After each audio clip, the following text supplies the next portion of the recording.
সমস্যা নিয়ে আমার অনেক মুসলমান ভাইরা বলতেছে যেহেতু দুই পক্ষ গ্রুপিং চলতেছে, দোনো পক্ষকে নিষিদ্ধ করা হোক। অনেকেই কথা বলতেছে যে দুই পক্ষ যেহেতু গন্ডগোল, কাউকে কাজ করতে দেওয়া দরকার নাই। আবার অনেকে বলতেছে ইস্তেমাই বন্ধ করে দেওয়া হোক। এই কথা যারা বলে হয়তো না বুঝে বলে, অথবা চরম বোকামি করতেছে তারা। কারণ ইহুদি খ্রিস্টানদের চক্রান্ত আর তাদের নকশা আর তাদের পরিকল্পনাই হলো দাওয়াত তাবলীগকে বন্ধ করা, ইস্তেমাকে বন্ধ করা। কাজেই তাদের সুরের সাথে মিলে আমি যদি সুর তুলি তাহলে তাদের সুরের সাথে আমার সুর মিলে যাবে, আমিও তাদের সঙ্গী হয়ে গেলাম। এজন্য কথা বুঝে বলতে হবে। তারা চায় ইস্তেমা বন্ধ হোক, কিন্তু দাওয়াত তাবলীগের এই কাজ বন্ধ হইলে গোটা জাতির ওপর, গোটা উম্মতের ওপর, গোটা বিশ্বের ওপর যেই পরিমাণ দুর্যোগ নেমে আসবে, আল্লাহর পক্ষ থেকে যেই আযাব নেমে আসবে, এই আযাবকে প্রতিহত করার ক্ষমতা আপনার আমার নাই। আমার ভাই, হাদিস শরীফের মধ্যে আসছে আল্লাহ রাব্বুল আলামিন জিবরাইল আমিনকে বললেন, আওহাল্লাহু ইলা জিবরাইল আনি কলিব মাদিনাতা কাযা ওয়া কাযা বিআহলিহা। রব্বুল আলামিন বলেন, আল্লাহ রাব্বুল আলামিন জিবরাইল আমিনকে বললেন, হে জিবরাইল আমিন, অমুক এলাকা অমুক এরিয়াকে তুমি ধ্বংস করে দাও। হযরত জিবরাইল আমিন আল্লাহর কাছে রিপোর্ট করতেছেন, ওগো আল্লাহ, যেই এলাকাকে তুমি ধ্বংস করার জন্য আদেশ করলা, সেই এলাকার মধ্যে এমন একজন তোমার বান্দা আছে, তোমার গোলাম আছে, ইন্না ফীহিম আবদাকা লাম ইয়াসিকা তরফাতা আইন, যেই লোকটা একটা সেকেন্ডের জন্য, চোখের পলকের জন্য তোমার নাফরমানি করে না। এইরকম একটা লোক যেই মহল্লার মধ্যে, যেই এলাকার মধ্যে, সেই এলাকাকে আমি জিবরাইল কিভাবে ধ্বংস করতে পারি? আল্লাহ রাব্বুল আলামিন আদেশ করলেন, হে জিবরাইল, ওই লোকটাকে সহ ওই এলাকাকে তুমি ধ্বংস করে দাও। কি জন্য? কারণটা কি? জিবরাইল রে, ওই লোকটা নিজে দিনের পথে চলতেছে, নিজে আমল করতেছে, নিজে আল্লাহ বিল্লাহ করতেছে, জিকির আজকার করতেছে, কিন্তু উম্মত গুমরাহ হয়ে আছে, জাতি গুমরাহ হয়ে আছে। শামসুল উলুম মাদ্রাসার মাহফিলে আজকে আমাদেরকে জমায়েত হওয়ার তৌফিক দান করলেন। দিনই কিছু আলোচনা শোনার নিয়তে আমাদেরকে বসার তৌফিক দান করলেন। সে আল্লাহ রাব্বুল আলামিনের দরবারে তার নিয়ামতের শুকরিয়া হিসাবে সকলেই পড়ে নেই আলহামদুলিল্লাহ। মুহতারাম হাজিরিন, আমি খুব অল্প সময়ে আপনাদের সামনে কিছু কথা রাখব। বর্তমান যেই প্রেক্ষাপট চলতেছে, বর্তমান যেই ইস্যু চলতেছে, সময় অনুযায়ী, প্রেক্ষাপট অনুযায়ী মানুষকে সচেতন করা, সতর্ক করা, মানুষকে ভালো মন্দর দিক তুলে ধরা, এটা সচেতন একজন ব্যক্তির, একজন নাগরিকের দায়িত্ব আর কর্তব্য। সেই জায়গা থেকে একজন আলেমের দায়িত্ব আর কর্তব্য আরো বেশি। এজন্য খুব রসালো গল্প বা খুব আশ্চর্য কিস্সা কাহিনী, এ ধরনের কোনো আলোচনা আমি আপনাদের সামনে করব না। আমি আপনাদের সামনে বর্তমান প্রেক্ষাপট নিয়েই কিছু কথা রাখব। ওমা তৌফিকি ইল্লা বিল্লাহ। সম্মানিত হাজিরিন, আল্লাহ রাব্বুল আলামিন এই পৃথিবীকে সাজানোর পরে, বনি আদম পাঠানোর পরে আল্লাহ তাআলা যুগে যুগে অসংখ্য অগণিত নবী পয়গম্বর পাঠিয়েছেন।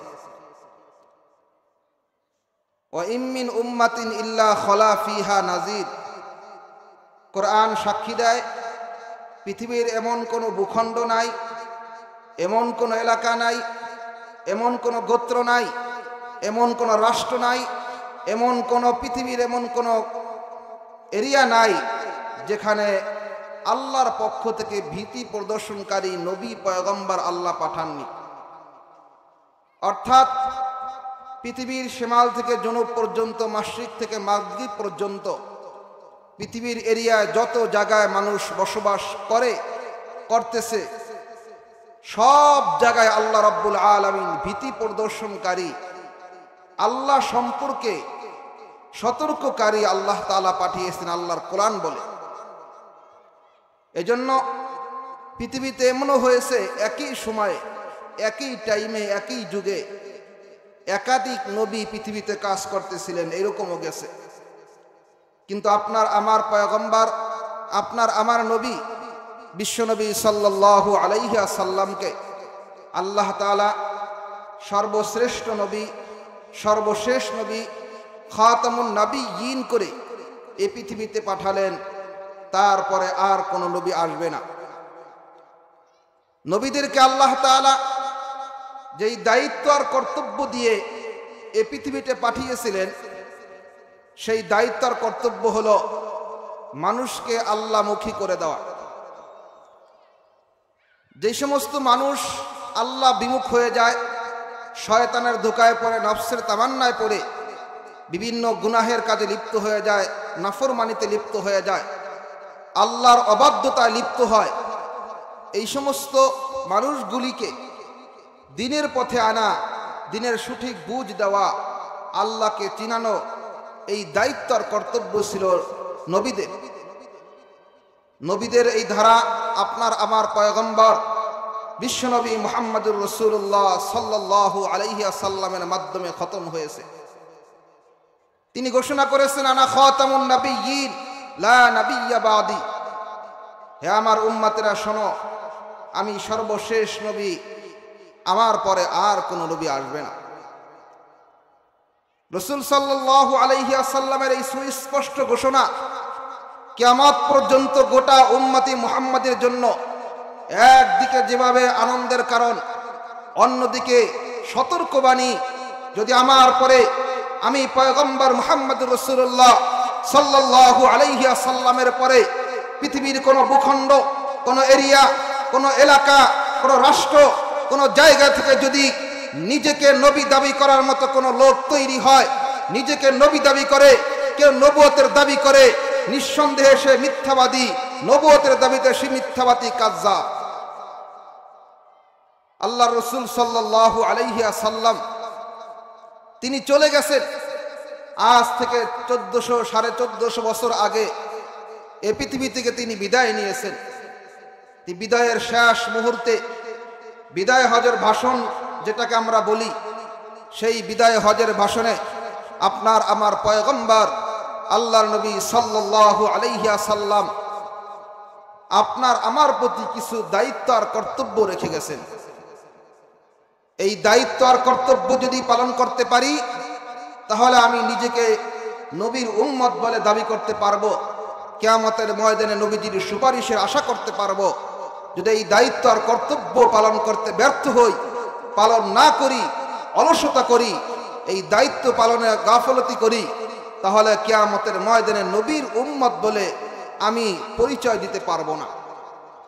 আল্লাহর পয়গম্বর সাল্লাল্লাহু আলাইহি ওয়াসাল্লাম বলে গেছেন, হে আমার উম্মতেরা শোনো, এই যে তোমরা আমার সাহাবায়ে কেরাম, তোমরা যারা উপস্থিত আছো, তোমাদের কাছে আমি আজকে দিন পরিপূর্ণ করে রেখে গেলাম, দিনের আমানত তোমাদের কাছে রেখে গেলাম।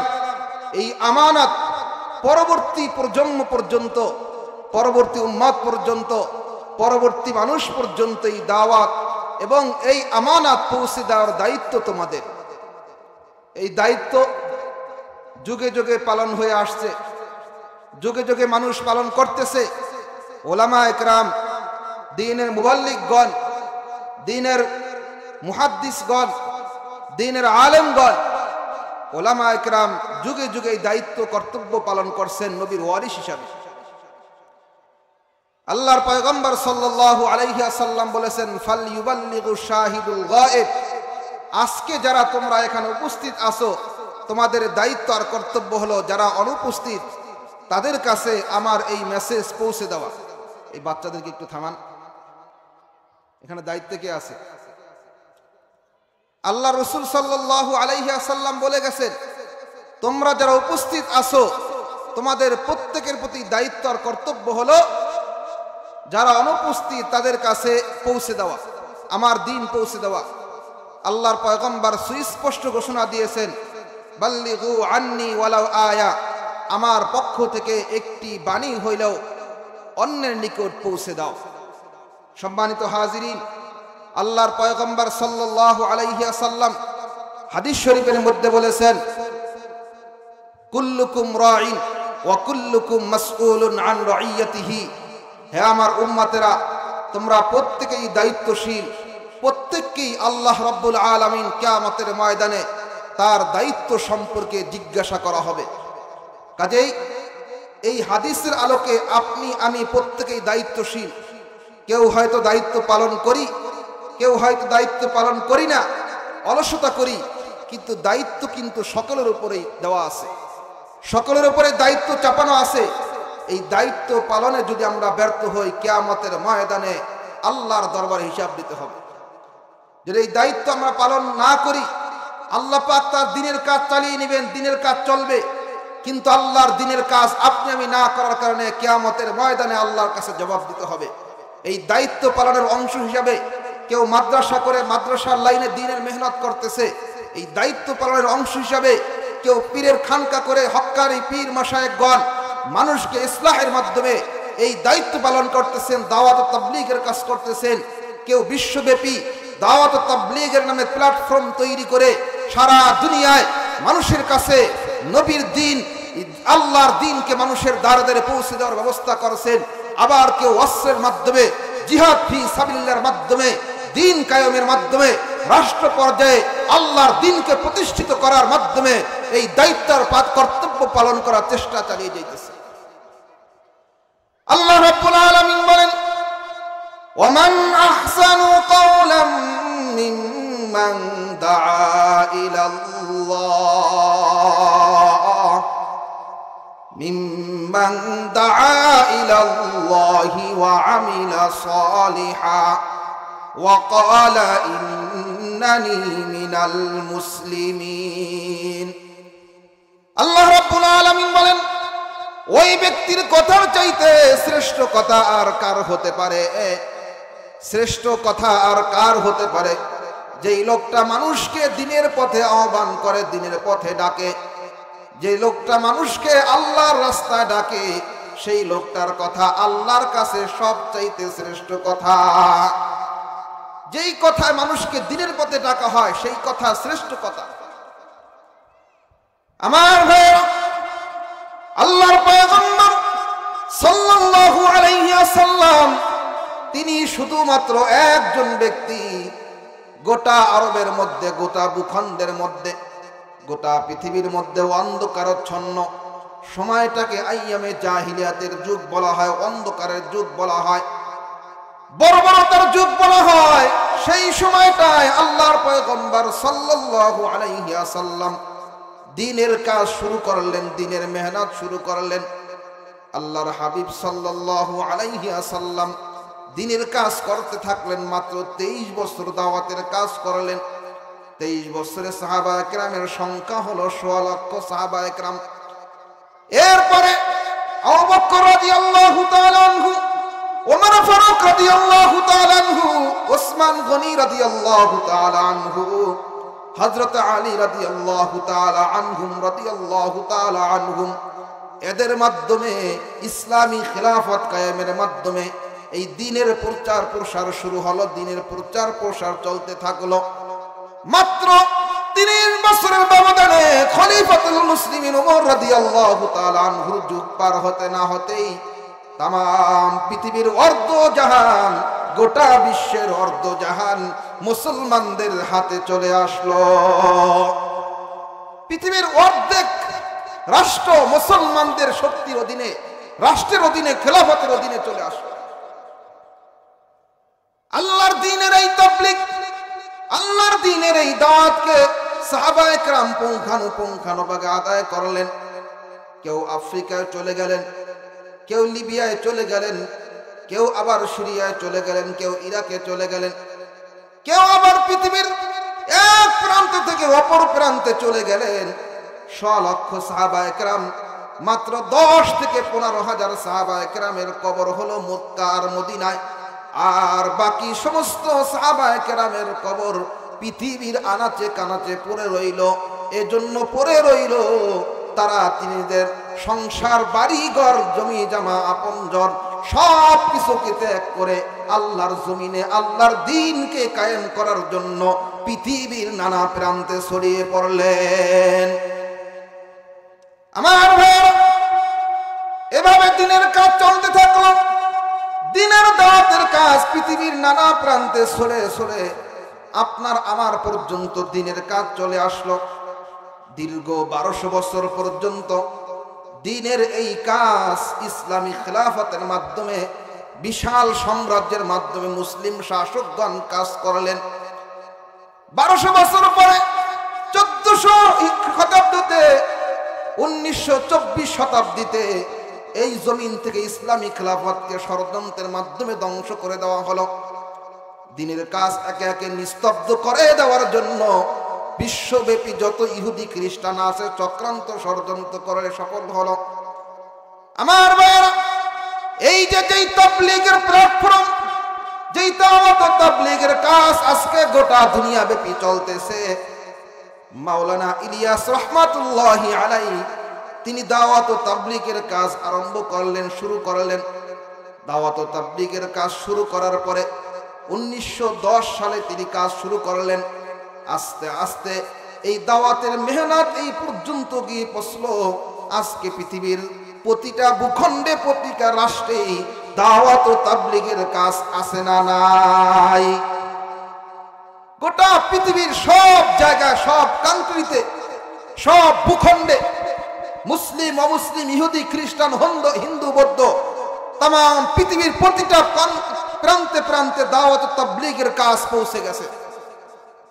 এবং তারা খুব হিকমতের সহিত, অত্যন্ত কৌশলে, কোনো সংঘর্ষে না জড়িয়ে, কোনো রাজনৈতিক দলের সাথে না জড়িয়ে, তারা বিশেষ পদ্ধতিতে অত্যন্ত ঠান্ডা মাথায় প্রায় 100 বছর পর্যন্ত এই দাওয়াত ও তাবলীগের মেহনত করতে করতে আজকে পৃথিবীতে দাওয়াত ও তাবলীগের প্ল্যাটফর্মকে এমন একটা পর্যায়ে নিয়ে গেলেন যে গোটা পৃথিবীর মধ্যে আর দ্বিতীয় কোনো সংগঠন, মুসলিমদের এইরকম বৃহৎ কোনো সংগঠন নাই যেই সংগঠন तमाम পৃথিবীর প্রান্তে প্রান্তে কাজ করে। দাওয়াত ও তাবলীগের সংগঠন ছাড়া আর দ্বিতীয় কোনো সংগঠনের পৃথিবীতে নাই। ঠিক না বেঠিক? নাই। গোটা পৃথিবীর ইসলাম বিদ্বেষীরা, ইহুদি খ্রিস্টানেরা দেখলো এরা রাজনীতিতে জড়ায় না, রাজনৈতিক ফায়দা হাসিল করে বা রাজনৈতিক মার পেশিয়াদেরকে আটকাবো সেটাও পারতেছি না, আবার তাদেরকে অন্য কোনো পন্থায় তাদেরকে আটকাবো সেই পন্থা অবলম্বন করতে পারতেছি না। তারা কোথাও কোনো আন্দোলন, মিছিল, মিটিং করে না, কিন্তু দিন দিন তাদের এই দাওয়াত চলতেছে। আমাদের অমুসলিমদের সংখ্যা কমতেছে, মুসলিমদের সংখ্যা বাড়তেছে। দাওয়াত ও তাবলীগের এই প্ল্যাটফর্মের দ্বারা শুধু আমার বাংলাদেশে বহু লক্ষ লক্ষ পথ বোলা মানুষ দিনের পথে, সঠিক পথে আসছে না নাই? অগণিত আছে। আপনার আমার আশপাশে অসংখ্য এরকম মানুষ পাওয়া যাবে যিনি ভালো হয়েছেন, দিনের পথে আসছেন, নামাজি হয়েছেন, সন্তানকে দিনের লাইনে দিয়েছেন এই দাওয়াত ও তাবলীগের মেহনতের মাধ্যমে। ইহুদি খ্রিস্টানরা, ইসলাম বিদ্বেষীরা দেখলো এভাবে যদি চলতে থাকে তাহলে আমাদের ষড়যন্ত্র নস্যাৎ হয়ে যায়। কি করা যায়? দাওয়াত ও তাবলীগকে ধ্বংস করতে হবে। দাওয়াত ও তাবলীগকে ধ্বংস করার জন্য কি করা যায়? আমরা যদি তাদের উপর অস্ত্র প্রয়োগ করি, আমরা যদি তাদের উপরে কোনো বল প্রয়োগ করি, সরাসরি হামলা করি, সরাসরি হস্তক্ষেপ করি, তাহলে আমাদের এটা মুসলমানরা গ্রহণ করবে না, বরং দাওয়াত তাবলীগের কাজ আরো বেড়ে যাবে। কি করা যায়? দাওয়াত তাবলীগের সাথে জড়িত এইরকম কিছু লোককে বড় উপটোকন দিয়ে, বড় মোটা অঙ্কের টাকা দিয়ে ক্রয় করে তাবলীগ জামাতের এই প্ল্যাটফর্মকে ধ্বংস করতে পারলেই আমাদের মিশন সাকসেস হয়ে যাবে। আর তারা সেই মিশনকে সাকসেস করার জন্যই দাওয়াত তাবলীগের মতো একেবারে নিরহ একটা জামাতকে, নিরিবিলি একটা জামাতকে, যারা মসজিদের মধ্যে শুধু তাবলীগের কাজ করত, যারা মানুষকে ইকরামুল মুসলিমের দাওয়াত দিত, সেই একটা প্ল্যাটফর্ম, সুন্দর একটা আয়োজনকে, প্ল্যাটফর্মকে ধ্বংস করার জন্য ষড়যন্ত্র করে, চক্রান্ত করে কিছু তাবলীগের লোককে ক্রয় করে তারা আজকে গোটা বিশ্বের মধ্যে দাওয়াত তাবলীগের এই প্ল্যাটফর্মকে বিতর্কিত করে ফেলেছে। মাত্র কয়েকজন লোক 2018 সালে তারা হামলা চালাইল, যাদের সংখ্যা দাওয়াত তাবলীগের অপরপন্থীদের সংখ্যার তুলনায় 10% হবে না। তারা 2018 সালে হামলা করে অগণিত মানুষকে হত্যা করলো। এরপরে আবার 2024 সালে গত 17 ডিসেম্বর দিবাগত রাতে 18 তারিখে কি পরিমাণ নৃশংসভাবে, কি পরিমাণ জঘন্য ভাবে নিরহ নিরস্ত্র মুসলমানদেরকে তাহাজ্জুদরত অবস্থায় হত্যা করলো। যারা এই হত্যা যজ্ঞের সাথে জড়িত, নিঃসন্দেহে তারা ইসলামের কেউ না, মুসলমানের কেউ না, ইহুদি খ্রিস্টানদের দালাল, ইসলামের দুশমন। ঠিক না বেঠি? দাওয়াত তাবলীগের এই মেহনতকে গোটা বিশ্বব্যাপী যাতে করে নষ্ট করে দেওয়া যায় সেই প্ল্যানে তারা আগাইতেছে এবং তারা তাদের প্ল্যানে সাকসেস। কিন্তু আমাদের কিছু ভাই, কিছু সাথী ভাই, তারা শুধুমাত্র একজন দুইজনের একজন ব্যক্তিকে অনুসরণ করে এই বৃহৎ মুসলিম বিশ্বব্যাপী ইহুদি খ্রিস্টানদের এই বিশ্বব্যাপী যে পরিকল্পনা ষড়যন্ত্র, এই ষড়যন্ত্র তারা বুঝতেছে না যে একটা ব্যক্তি তিনি যদি আল্লাহর ওলিও হন, বুঝলাম ধরলাম তিনি আল্লাহর ওলি, নিঃসন্দেহে ধরলাম, কিন্তু এই ব্যক্তিকে নিয়ে যদি এতই চক্রান্ত হয়, এই ব্যক্তিকে নিয়ে যদি এত সমস্যা হয়, ব্যক্তিকে ছাড়তে সমস্যা কি? সারা জীবন তো আমরা দাওয়াত দিলাম যে আমরা আল্লাহর জন্য সব কিছু করি, আল্লাহ খাওয়ায়, আল্লাহ পারে, আল্লাহ সব কিছু করে। আর আজকে একজন ব্যক্তির জন্য এত ব্যক্তি পূজার হয়ে গেলাম, রাতের আধারে মাদ্রাসা ছাত্রদেরকে, ওলামায়ে কেরামকে, নিরহ মুসলমানদেরকে, তাহাজ্জুদ গুজার মুসলমানদেরকে পরিকল্পনা করে অত্যন্ত সুপরিকল্পিতভাবে হত্যা করা হয়। যারা এই হত্যা যজ্ঞের নেতৃত্ব দিয়েছে, নিঃসন্দেহে তারা ইসলামের কেউ নয়। যারা অংশগ্রহণ করেছে তারা চাপে অথবা না বুঝে অংশগ্রহণ করেছে, কিন্তু যারা নেতৃত্বে ছিল তারা ইসলামের কেউ নয়, তারা ইসলামের চূড়ান্ত পর্যায়ের দুশমন। ঠিক না বেঠি? আমার ভাইরা, দাওয়াত তাবলীগের এই প্ল্যাটফর্মকে ধ্বংস করে দেওয়ার জন্য গোটা পৃথিবীতে ইহুদি খ্রিস্টানদের চক্রান্ত চলতেছে। গোটা দুনিয়ার ইসলাম বিদ্বেষীরা চায় ইসলামকে মুছে দেওয়ার জন্য, ইসলামকে ধ্বংস করে দেওয়ার জন্য। দাওয়াত তাবলীগ একমাত্র প্ল্যাটফর্ম, যেই প্ল্যাটফর্মের মাধ্যমে গোটা পৃথিবীতে বাধাহীনভাবে সারা দুনিয়া দাওয়াত তাবলীগের কাজ চলতেছিল। ইহুদি খ্রিস্টানরা দেখো, এভাবে যদি দাওয়াতের কাজ চলতে থাকে, মুসলিম বিশ্বের একটা ঐক্যতার যেই কাজ চলতেছে, এই কাজ চলতে থাকলে আমরা ক্ষতির সম্মুখীন হব। এই জন্য এই প্ল্যাটফর্মকে ধ্বংস করার জন্য কিছু মানুষকে ক্রয় করলো। বন্ধুরা আমার, মনে রাখতে হবে, দাওয়াত তাবলীগের এই সমস্যা নিয়ে আমার অনেক মুসলমান ভাইরা বলতেছে যেহেতু দুই পক্ষ গ্রুপিং চলতেছে, দোনো পক্ষকে নিষিদ্ধ করা হোক। অনেকেই কথা বলতেছে যে দুই পক্ষ যেহেতু গন্ডগোল, কাউকে দাওয়াতের কাজ করতে দেওয়ার দরকার নাই। আবার অনেকে বলতেছে ইস্তেমাই বন্ধ করে দেওয়া হোক। এই কথা যারা বলে হয়তো না বুঝে বলে, অথবা চরম বোকামি করতেছে তারা। কারণ ইহুদি খ্রিস্টানদের চক্রান্ত আর তাদের নকশা আর তাদের পরিকল্পনাই হলো দাওয়াত তাবলীগকে বন্ধ করা, ইস্তেমাকে বন্ধ করা। কাজেই তাদের সুরের সাথে মিলে আমি যদি সুর তুলি, তাহলে তাদের সুরের সাথে আমার সুর মিলে যাবে, আমিও তাদের সঙ্গী হয়ে গেলাম। এজন্য কথা বুঝে বলতে হবে। তারা চায় ইস্তেমা বন্ধ হোক, কিন্তু দাওয়াত তাবলীগের এই কাজ বন্ধ হইলে গোটা জাতির ওপর, গোটা উম্মতের ওপর, গোটা বিশ্বের ওপর যেই পরিমাণ দুর্যোগ নেমে আসবে, আল্লাহর পক্ষ থেকে যেই আযাব নেমে আসবে, এই আযাবকে প্রতিহত করার ক্ষমতা আপনার আমার নাই। আমার ভাই, হাদিস শরীফের মধ্যে আসছে আল্লাহ রাব্বুল আলামিন জিবরাইল আমিনকে বললেন, আওহাল্লাহু ইলা জিবরাইল আনি কলিব মাদিনাতা কাযা ওয়া কাযা বিআহলিহা। রব্বুল আলামিন বলেন, আল্লাহ রাব্বুল আলামিন জিবরাইল আমিনকে বললেন, হে জিবরাইল আমিন, অমুক এলাকা অমুক এরিয়াকে তুমি ধ্বংস করে দাও। হযরত জিবরাইল আমিন আল্লাহর কাছে রিপোর্ট করতেছেন, ওগো আল্লাহ, যেই এলাকাকে তুমি ধ্বংস করার জন্য আদেশ করলা, সেই এলাকার মধ্যে এমন একজন তোমার বান্দা আছে, তোমার গোলাম আছে, ইন্না ফীহিম আবদাকা লাম ইয়াসিকা তরফাতা আইন, যেই লোকটা একটা সেকেন্ডের জন্য, চোখের পলকের জন্য তোমার নাফরমানি করে না, এইরকম একটা লোক যেই মহল্লার মধ্যে, যেই এলাকার মধ্যে, সেই এলাকাকে আমি জিবরাইল কিভাবে ধ্বংস করতে পারি। আল্লাহ রাব্বুল আলামিন আদেশ করলেন, হে জিবরাইল, ওই লোকটাকে সহ ওই এলাকাকে তুমি ধ্বংস করে দাও। কি জন্য? কারণটা কি? জিবরাইল রে, ওই লোকটা নিজে দিনের পথে চলতেছে, নিজে আমল করতেছে, নিজে আল্লাহ বিল্লাহ করতেছে, জিকির আজকার করতেছে, কিন্তু উম্মত গুমরাহ হয়ে আছে, জাতি গুমরাহ হয়ে আছে, আমার বান্দাগুলি নাফরমানিতে লিপ্ত আছে। এই লোকটার ন্যূনতম কোনো ফিকির নাই। এই হাদিস দ্বারা কি বোঝা যায়?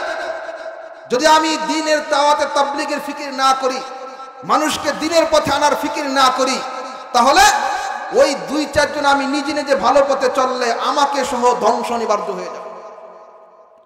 এজন্য ভাইয়েরা আমার, দাওয়াত ও তাবলীগের এই প্ল্যাটফর্ম ধ্বংস করার জন্য ইহুদি খ্রিস্টানরা চক্রান্ত করতেছে। এই চক্রান্তের ফাঁদে পা দিয়ে আমি যদি দাওয়াত ও তাবলীগের এই প্ল্যাটফর্ম ধ্বংস করার জন্য অথবা ইজতিমাকে বন্ধ করার জন্য দাবি তুলি, তাহলে বড়ই বোকামি হবে, তাদের ষড়যন্ত্রই সফল হবে। বরং আমাদের প্রতিজ্ঞা করতে হবে, ইসলাম বিদ্বেষীরা কোনোভাবেই যাতে আমার এই দ্বীনি সংগঠন দাওয়াত তাবলীগের প্ল্যাটফর্ম ধ্বংস করতে না পারে, জানতোর চেষ্টা করতে হবে, সর্বোচ্চ চেষ্টা করতে হবে।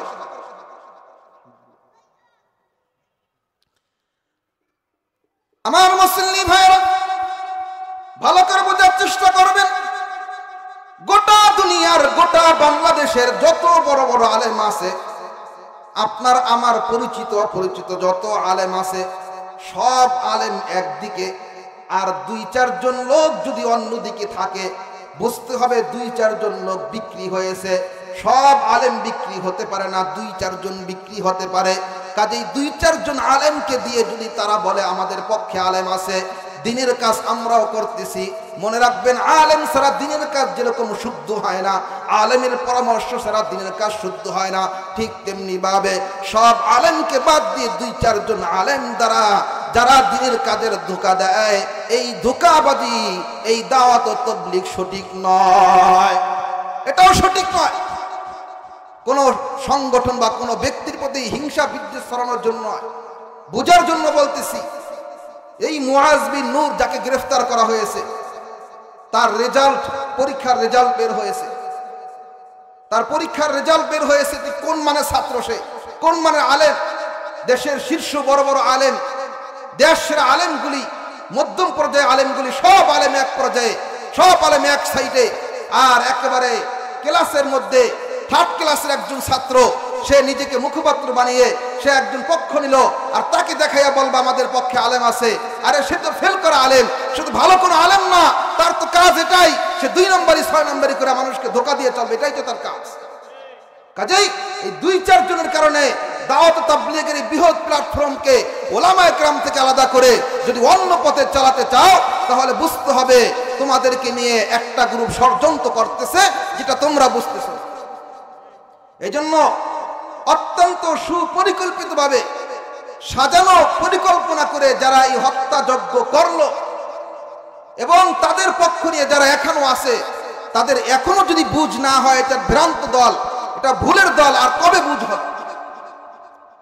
আমার ভাইয়েরা, আল্লাহর পয়গম্বর বিশ্বনবী মুহাম্মদুর রাসূলুল্লাহ সাল্লাল্লাহু আলাইহি ওয়াসাল্লাম হাদিস শরীফের মধ্যে ইরশাদ করেছেন, তোমাদের মধ্যে যদি কেউ কোরআনে কারীমের একটা হরফ তেলাওয়াত করে, আল্লাহ রাব্বুল আলামিন তাকে 10টা নেকি দান করেন। কোরআনে কারীমের এক একটা হরফের বদলায় 10টা নেকি।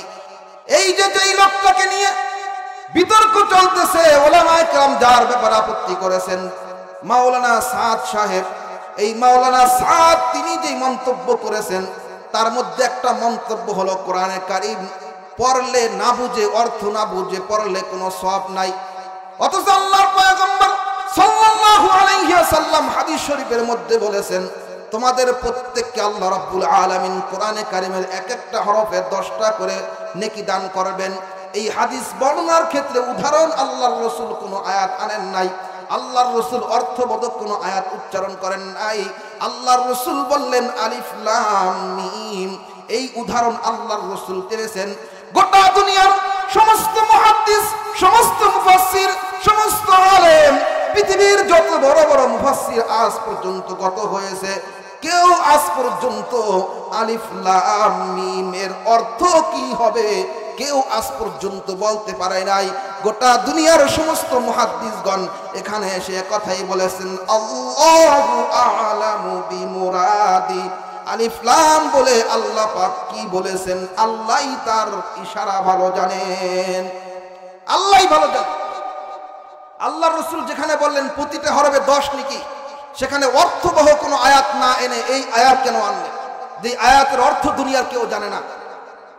খুব সূক্ষ্মভাবে বুঝতে হবে যে আয়াতের অর্থ পৃথিবীর কোনো সাহাবা কেউ বলতে পারেন নাই। আব্দুল্লাহ ইবনে আব্বাস রাইসুল মুফাসসিরিন তিনিও বলেছেন যে এই আয়াতের অর্থ আমার জানা নাই, আল্লাহ এবং তার রাসূলই ভালো জানে। সেই আয়াতের উদাহরণ আল্লাহর রাসূল এই হাদিস আনলেন কেন? যে হাদিসের মধ্যে বললেন প্রতিটা হরফে 10 নেকি, তার মানে হলো কোরআনে কারীম তুমি পড়ে বুঝে পড়ো অথবা না বুঝে পড়ো, আল্লাহ রাব্বুল আলামিন তোমার আমলনামায় প্রতিটা হরফের বিনিময়ে 10টি করে নেকি দান করবেন। বলেন সুবহানাল্লাহ।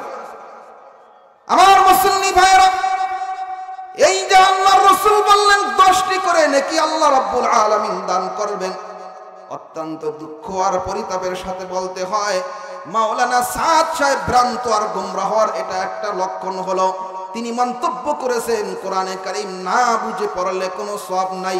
অথচ তাম দুনিয়ার কোন ইমাম, কোন মুহাদ্দিস, ইমাম আবু হানিফা, ইমাম শাফিঈ, ইমাম মালিকি, ইমাম আহমদ ইবনে হাম্বল, পৃথিবীর কোন আলেম, বড় বড় কোন আলেমে কথা মন্তব্য করে নাই কোরআন না বুঝে পড়লে কোনো সওয়াব হবে না, এইরকম কোন মন্তব্য তারা করেন নাই। কাজেই গোটা দুনিয়ার সমস্ত আলেমদেরকে আউট করে যদি কোনো মন্তব্য করা হয় বুঝতে হবে তার মন্তব্য ভুল। এরপরে তিনি মন্তব্য করেছেন নবীদের ব্যাপারে, নবীরা গুনাহ করেছেন, নবীরা অপরাধ করেছেন। আহলে সুন্নাত ওয়াল জামাতের আকীদা হলো সমস্ত নবীরা মাসুম, সমস্ত নবীরা বেগুনাহ, নবীদের কোনো গুনাহ নাই, নবীদের কোনো গুনাহ নাই। আল্লাহর পয়গম্বর হযরত জাকারিয়া আলাইহিস সালাম মন্তব্য করেছেন আল্লাহর পয়গম্বর জাকারিয়া নাকি ভুল করেছেন, গাছের কাছে আশ্রয় চেয়েছেন, শিরক করেছেন, এই জন্য শিরকের শাস্তি হিসাবে তাকে করাত দিয়ে 2 টুকরা করা হয়েছে। একজন নবী সম্পর্কে যদি এইরকম মন্তব্য শিরকের মতো জঘন্য বাক্য উচ্চারণ করতে পারে, নিঃসন্দেহে এই লোকটা গোমরাহ, কোনো সন্দেহ নাই। আমার ভাইরা, এইরকম কোরআন এবং হাদিসের অসংখ্য অগণিত অপব্যাখ্যা, নিজের মন গড়া ব্যাখ্যা এই মাওলানা সাদ সাহেব দিয়েছেন, যেগুলির বিবরণ আমি যদি আপনাদের সামনে তুলে ধরি একটা একটা করে অসংখ্য অগণিত বিবরণ আপনাদের কাছে তুলে ধরতে পারবো। এই মাওলানা সাদ সাহেব তিনি মুসা আলাইহিস সালাম সম্পর্কে বলেছেন, আল্লাহর নবী মুসা আলাইহিস সালামকে আল্লাহ রাব্বুল আলামিন আদেশ করলেন, হে মুসা তুমি তুর পাহাড়ে 30 দিন অবস্থান করো। আল্লাহর নবী হযরতে মুসা আলাইহিস সালাম তুর পাহাড়ে 30 দিন অবস্থান করলেন। 30 দিন যখন শেষ হয়ে গেল, আল্লাহর রাব্বুল আলামিনের আদেশে আরো 10 দিন 40 দিন অবস্থান করলেন। 40 দিন অবস্থান করে কওমের কাছে এসে দেখলেন কওমের অধিকাংশ মানুষ বাসুর পূজায় লিপ্ত হয়ে গেছে, শিরকে লিপ্ত হয়ে গেছে, কুফরে লিপ্ত হয়ে গেছে, আল্লাহদ্রোহী হয়ে গেছে। এই ঘটার যেই ঘটনা ঘটেছে, এই ঘটনা আলোচনা করতে গিয়ে মাওলানা সাদ সাহেব বলে মুসা আলাইহিস সালাম তুর পাহাড়ে গিয়ে ভুল করেছে, এই ভুলের কারণে নাকি তার কওম গোমরাহ হয়ে গেছে। একজন নবী সম্পর্কে এত বড় জঘন্য মন্তব্য কোন সুস্থ মস্তিষ্কের ব্যক্তি বলতে পারে না, ঠিক না বেটি? এজন্য ভাইরা আমার, দাওয়াত তাবলীগ চলবে, দাওয়াত তাবলীগের এই মেহনত, বিশ্বব্যাপী যেই মেহনত গোটা দুনিয়া চলতেছে, এই তাবলীগের মেহনত চলবে। এই তাবলীগের মেহনত চলতে হবে, চলবে। এই কথার পক্ষে কারা কারা আছি? 2 হাত তুলে দেখাই। আল্লাহু আকবার। আল্লাহ তাআলা কবুল করেন, সকল বলেন আমিন। আমার বন্ধুরা ভালো করে বোঝার চেষ্টা করবেন, আল্লাহ রাব্বুল আলামিন আপনার আমার সম্পর্কে মন্তব্য করেন, কুনতুম খায়রা উম্মাতিন উখরিজাত লিন-নাস তা'মুরুনা বিল মা'রুফি ওয়া তানহাউনা আনিল মুনকার। আল্লাহ রাব্বুল আলামিন বলেন তোমরাই শ্রেষ্ঠ জাতি, আল্লাহ রাব্বুল আলামিন তোমাদেরকে বের করেছেন তোমরা সৎ কাজের আদেশ করবে, অসৎ কাজ থেকে মানুষকে বিরত রাখবে। দাওয়াত ও তাবলীগ সেই কাজটাই করতেছে, মানুষকে দ্বীনের পথে আহ্বান করতেছে, সৎ কাজের আহ্বান করতেছে। কাজেই আপনি আমি যদি দ্বীনের সত্যিকার মুবাল্লিগ হতে চাই, আপনি আমি যদি সত্যি আল্লাহর রাসূলের শ্রেষ্ঠ উম্মত বলে পরিচয় দিতে চাই, তাহলে অবশ্যই আপনাকে আমাকে অবশ্যই এই আদেশ দাওয়াত ও তাবলীগের কাজ করতে হবে, অবশ্যই করতে হবে, নতুবা কিয়ামতের ময়দানে জবাব দিতে হবে। আল্লাহর রাসূল বলেছেন বাল্লিগু আন্নী ওয়ালাউ আয়া, আমার পক্ষ থেকে একটি বাণী হলেও অপরের নিকট পৌঁছাই দাও। কাজেই আপনার আমার প্রতি যেই জিম্মাদারি, যেই দায়িত্ব আর কর্তব্য আল্লাহর রাসূল দিয়ে গেছেন, সাহাবায়ে কেরাম যেই জিম্মাদারি দিয়ে গেছেন, সেই জিম্মাদারি আপনাকে আমাকে পালন করতে হবে, নতুবা কিয়ামতের ময়দানে জবাব দিতে হবে। আল্লাহর রাসূল সাল্লাল্লাহু আলাইহি ওয়াসাল্লাম বলেছেন কুল্লুকুম রাঈন ওয়া কুল্লুকুম মাসউলুন আন রাইয়াতিহি। সময় শেষ হয়ে গেছে, কথা দীর্ঘায়িত করব না।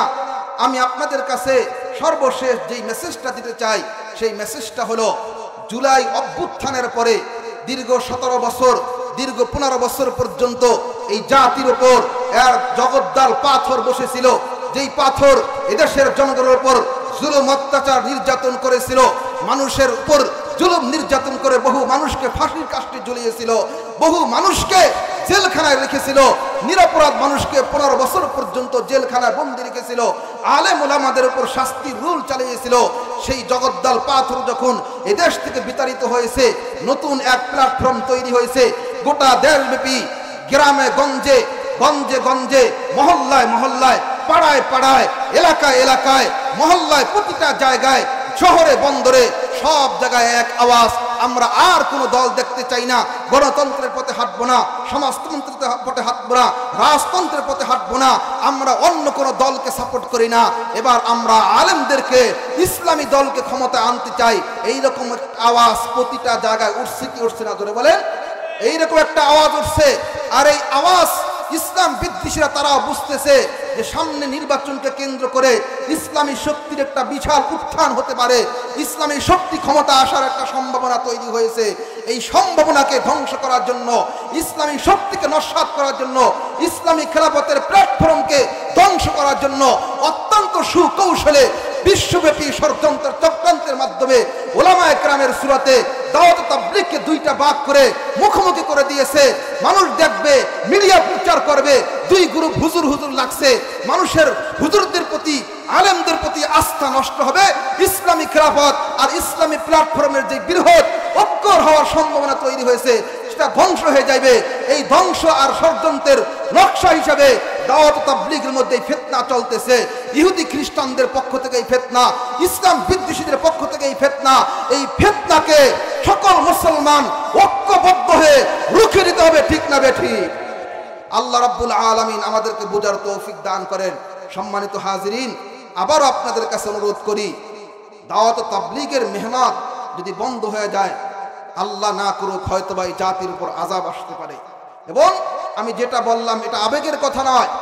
এবার ইসলাম বিদ্বেষের প্ল্যান এটাই, সামনে যে একটা ইসলামী শক্তির বৃহৎ একটা প্ল্যাটফর্ম তৈরি হওয়ার সম্ভাবনা তৈরি হয়েছে, একটা উত্থান তৈরি হওয়ার যে সুযোগ এসেছে, এই সুযোগটাকে নির্বাচনের আগেই কিভাবে ধ্বংস করে ওলামায়ে কেরামের মধ্যে দ্বন্দ্ব সৃষ্টি করা যায়, তার নীল নকশা হলো গত কয়েকদিন আগে নিরহ নিরস্ত্র ঘুমন্ত তাবলীগের মানুষগুলোর উপর অস্ত্র চালিয়েছে তারা। আমার বিশ্বাস যারা এতাতিপন্থী, যারা সত্যিকার এতাতিপন্থী, তারাও এই কাজ করে নাই, বরং গোড়া থেকে কিছু লোক বিক্রি হয়ে তাদের মধ্যে কিছু সন্ত্রাসী ঢুকে তারা অস্ত্র নিয়ে মাঠে নামছে।